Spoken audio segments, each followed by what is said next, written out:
बारिश से आया सबको भिगोने।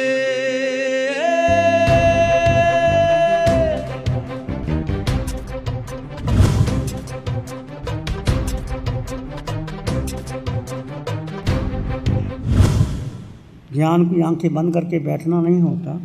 ये आंखें बंद कर ली, विचार आ रहे हैं, संकल्प विकल्प किया जा रहा है, ये ध्यान नहीं है। ध्यान है भेद करना है पूरा। देह ये जड़ है और आत्मा चेतना है। जड़ कभी चेतन हुआ नहीं, चेतन कभी जड़ हुआ नहीं। उदयकर्म के अधीन हमें ये देह मिला है और ये देह मेरा है। इसके पालन पोषण में बचपन से लेकर जो आपको माता पिता ने संस्कार दिए या किसी धर्म गुरु ने दिए या मित्रों ने दिए या तुमने पढ़ाई की अनादिकाल से, पढ़ लिख करके बड़े हो गए, डिग्रियां हासिल कर ली, बिजनेस कर लिया, बन गए, ये सारा तुम्हारा पर्सनैलिटी डेवलपमेंट व्यक्तित्व का है। और व्यक्तित्व छूटेगा कितना तुम धन कमा लो, पद पा लो, देह का पोषण कर लो, सुकमाल बन जाओ, पूरे वर्ल्ड में घूम आओ, मैं आत्मा हूँ, ये कोई शब्द नहीं है, मैं आत्मा हूँ। ये पूरा जैन दर्शन, वीतराग दर्शन, 32 सूत्रों का सार, पंच परमेष्टि का सार इसमें समाया है। तुम पंच परमेष्टि की माला करते रहो, 32 सूत्र पढ़ते रहो, मुनि बन जाओ, कठोर संयम पालन करो, बेले बेले का पारना करो, मांस खमन करो, परंतु आत्मा के प्रति श्रद्धा ही नहीं है। आत्मा शब्द रट लिया, बोल दिया, कह दिया, क्या होगा? पुण्य मिल जाएगा, स्वर्ग चले जाओगे, समृद्ध हो जाओ, फिर वापस लौटो, फिर संसार लंबा चौड़ा खड़ा होगा। जीव को पुण्य और पाप प्रभावित नहीं करते। जीव को सत्कार सम्मान नहीं चाहिए। ये सारा अजीव है, पुद्गल है, कर्म भी पुद्गल है, शरीर भी पुद्गल है, इंद्रियां भी पुद्गल है, मन भी पुद्गल है, बुद्धि भी पुद्गल है, तुम्हारे विचार भी पुद्गल है, तुम्हारा जिससे संबंध है, तुम्हारा परिवार, तुम्हारा घर, तुम्हारे ऐश्वर्याम के साधन, तुम्हारा बंगला, कोठी, हीरे जवाहरात, आभूषण, ये क्या है? ये क्या है? ये पुद्गल है, जिसको हम धारण करके सुख कि मुझे सुख मिल जाएगा, ये धारणा काटो। यदि आप सम्यकत्वी होना चाहते हो, भले आपको इसका प्रयोग करना पड़े अलग बात है, भले आपको घर में रहना पड़े अलग बात है, भले भीड़ में रहो अलग बात है, परंतु ये तुम नहीं हो। तुम्हारा इससे कोई वास्ता नहीं। तुम यानी आत्मा, जीव का पुद्गल से कोई वास्ता नहीं। जीव अलग है और अजीव अलग है। समझ रहे हो भेद ज्ञान क्या होता है? यदि भेद ज्ञान हमारी अभी भी मिश्र अवस्था रहती है, कभी हम देह में आते हैं, कभी आत्मा में आते हैं, थोड़ी देर इधर, थोड़ी देर इधर, ध्यान भी चलता है तो थोड़ी देर के लिए आप आत्मा में स्थिर होते हैं, फिर उधर चले जाते हैं, फिर मन के विचारों में चले जाते हैं, बुद्धि में चले जाते हैं, मन घूमता रहता है। जो जो श्वासें तुम्हारी, एक एक श्वास तुम्हारी अपनी मालकियत है। दूसरा कोई श्वास ले सकता है तुम्हारे बिना? वो श्वास तुमने मिश्र अवस्था में ली, मिथ्यात्व में ली कि समकत्व में ली, होश में ली, बेहोशी में ली, शरीर को सुखी मान के ली या शरीर की उपेक्षा करके आत्मा में स्थिर हो करके ली, ये निर्णय तुमने करना है। कैसे श्वास से आ रही हैं, जा रही हैं, बेहोशी में आ रहा है, जा रहा है, इसका आपने अनुभव करना है। और प्रतिपल प्रतिक्षण भेद ज्ञान को बनाए रखना। वेद ज्ञान का सबको समझ में आ गया? नहीं समझ में आया तो पूछ सकते हो, क्या है वेद ज्ञान? भेद, जीव और अजीव का भेद, सत्य असत्य का भेद, आनंद, शांति, ज्ञान, अनादिकाल के मिथ्यात्व में रह करके इंद्रियों के पोषण को सुख मान रहे हैं, शरीर को बलिष्ठ बना रहे हैं।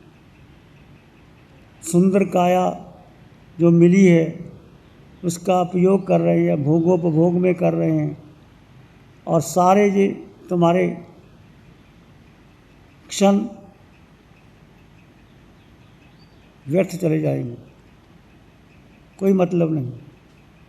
कर्मों का बंधन कैसे होता है? कर्मों की निद्रा होती है, प्रतिपल कर्मों का बंधन भी होता है और निद्रा भी होती है। 7 कर्मों का बंधन होता है और निद्रा भी होती है। आज इस कर्म का बंधन एक समय होता है, ये सब केवल ही जानते हैं। छद्मस्त व्यक्ति ऐसे जान नहीं सकता कि ये कर्मों का बंधन हो गया, ऐसा हो गया और निकल जाएगा। परंतु जब जब तुम राग और द्वेष और मोह में पड़े, मिथ्यात्व में गए, तो कर्मों का बंधन ही बंधन है। मिथ्यात्व क्या है? देह को अपना मानना, देह की सुकमालता के लिए जीवन व्यतीत करना। सारा परिवार मेरा सुखी रहे, मैं सुखी रहूं, मुझे कोई दुख ना दे, अधिक से अधिक। जो आज सारी दुनिया दौड़ रही है, पूरी दुनिया में देखो, चाहे Russia, America, Japan, Germany, Bharat के बड़े बड़े शहरों में, गांव में घूम आओ, वो क्या कर रहे हैं? इस देह शरीर के लिए कर रही है।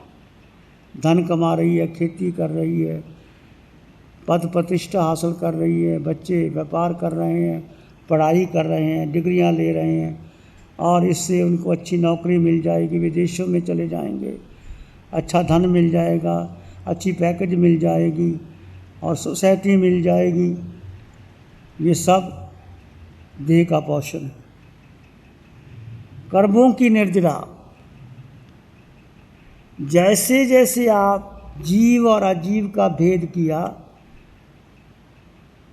ये अजीव है शरीर, इंद्रियां, 5 इंद्रियां, छठा मन और बुद्धि। यदि इंद्रियों की आसक्ति में चले गए, आँखों ने कोई दृश्य देखा और आप उसको अच्छा लगा, तो कर्मों का बंधन हो गया। संगीत सुना, उसमें आकर्षित हो गए, तो कर्मों का बंधन हो गया। 5 इंद्रियों के 23 विषय 240 विकार हैं, उसमें आपकी आसक्ति हो गई, आप क्रिया प्रतिक्रिया करने लगे, तो कर्मों का बंधन।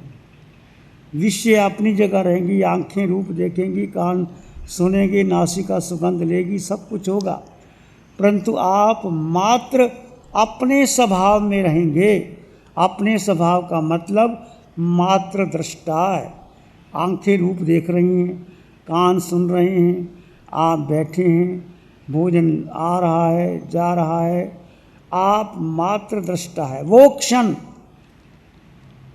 कर्म निद्रा के हैं, और ये साधना प्रतिपल प्रतिक्षण की है।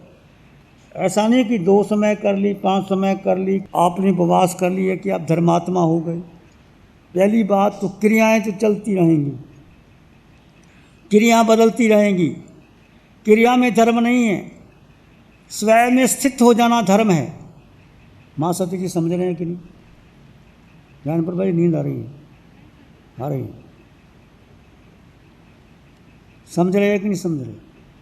धर्म वीतराग दर्शन में क्रिया में धर्म नहीं है। क्रिया तो बदल ही नहीं सकते, तुम चलोगे, उठोगे, बैठोगे, सब कुछ करोगे, क्रिया तो चलती रहेगी। क्रिया में तो मैंने धर्म मान लिया कि मैंने उपदेश दे दिया, कि मैंने तप कर लिया, ये पुण्य का बंध है। उस क्रिया में आप अपने स्वभाव में स्थित रहे, वो धर्म है। अक्रिय स्थिति जो आती है, जब जीव सत्य के प्रति श्रद्धा हो करके जीव स्वयं में स्थित रहता है, वो अक्रिय अवस्था, वो धर्म है। बाकी पुण्य और पाप का खेल है। ये आप देखिए कि आप क्या कर रहे हैं, नजरा कैसे है और कर्म बंधन कैसे होता है। पहली बात तो यदि आप शरीर की सुकमालता में सुख मानते हैं और कोई व्यक्ति आपकी प्रशंसा करता है, आप उसका मित्र मान लेते हैं, कोई आपकी निंदा करता है तो आपका द्वेषी हो जाते हैं, राग द्वेष शुरू हो जाता है, फिर मोह शुरू हो जाता है, फिर मोह के साथ सारे कर्म का बंधन शुरू हो जाता है, फिर संसार लंबा होता चला जाता है।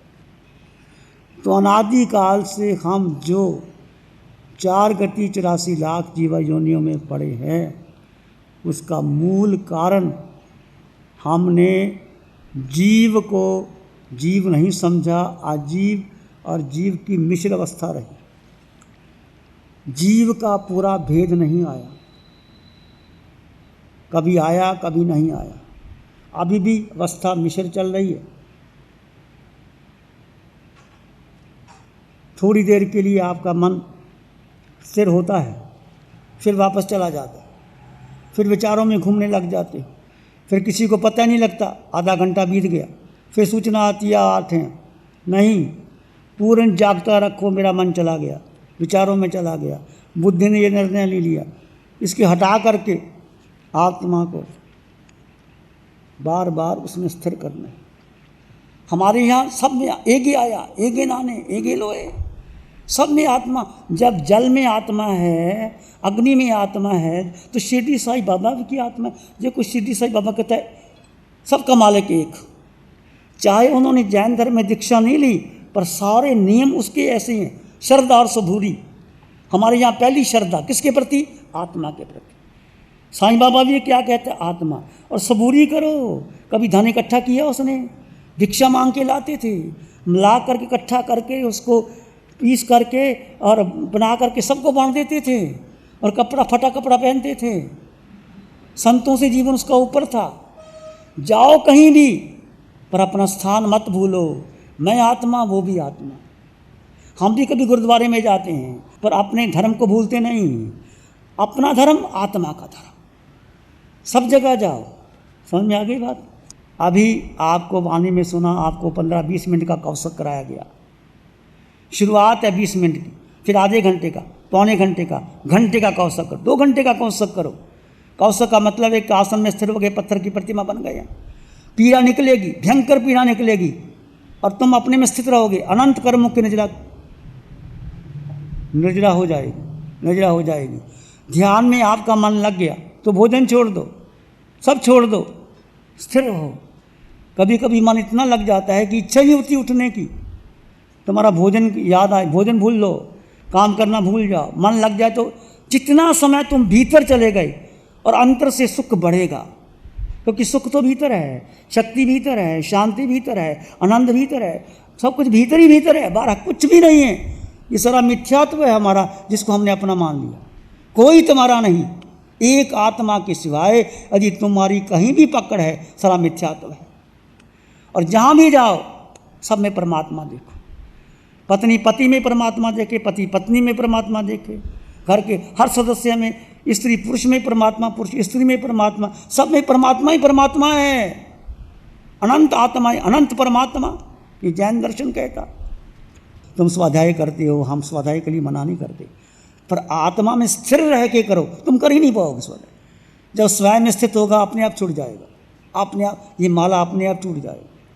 स्वयं में इतना रस आएगा, इतना आनंद पाएगा, सब भूल जाओगे। बार हमारा जन्मों जन्मों का मिथ्यात्व है, हमें बार बार हमारे गुरुओं ने वही पकड़ा, हमें वही सिखाया गया, ये पाठ कर लो, माला कर लो, कुछ तो अच्छा भी कुछ तो करो। उनका अनंत उपकार है कि उन्होंने हमें वो मार्ग दिया। पर ये कब तक माला जाप करते रहोगे? स्वाध्याय करना ये पर की स्तुति है, पर की स्तुति से पुण्य बनेगा, तो स्वर्ग चले जाओगे, फिर वापस लौटोगे। कर्मों की नजरा बहुत कम होगी, स्वयं में स्थित होने से अनंत कर्मों की नजरा होगी। सत्य पर श्रद्धा, सत्य मेरा मन, सत्य में स्थिर हो जाना, सत्य में ठहर जाना, इसका प्रयास हम करते रहेंगे। चाहे 4 दिन के शिविर के बाद आप घर में जाएं, 2 घंटे, 3 घंटे, 4 घंटे, जब समय निकालें, बाकी समय व्यर्थ का समय हम किसी को दें ना, किसी से बातें मत करें। कोई दर्शनार्थी का मैं अच्छा भाई 1 घंटे का समय रखो, ज़्यादा समय किसी को ना दे। घर भर छोड़ा है किसके लिए? उनको खुश करने के लिए छोड़ा। और कौन खुश होता है? क्या अपना मन खुश हो गया हमसे? मन बुद्धि अपनी इंद्रियां हमने तृप्त नहीं होती, कितना खिलाया पिलाया, और कौन खुश होगा? प्यारी गुरुवाणी है, बड़ी ही सुहानी है। नमो अरिहंतानंग, नमो सिद्धानंग, नमो आयरियानंग, नमो वज्झायानंग, नमो लोय सप्साउनंग, धम्म मंगल मुकिठम अहिंसा संयमो तबो देवावित्तं नमं संति जस धम्म श्यामनो। श्री चत्तारी मंगलम, अरहंता मंगलम, सिद्धा मंगलम, साहु मंगलम, केवली पनत्तो धम्मो मंगलम। चत्तारी लोग उत्तम, अरहंता लोग उत्तम, सिद्धा लोग उत्तम, साहु लोग उत्तम, केवली पनत्तो धम्मो लोग उत्तम। चत्तारी शरणं पवज्जामि, अरहंते शरणं पवज्जामि, सिद्धे शरणं पवज्जामि, साहु शरणं पवज्जामि, केवली पनत्तं धम्मं शरणं पवज्जामि। चारे शरणं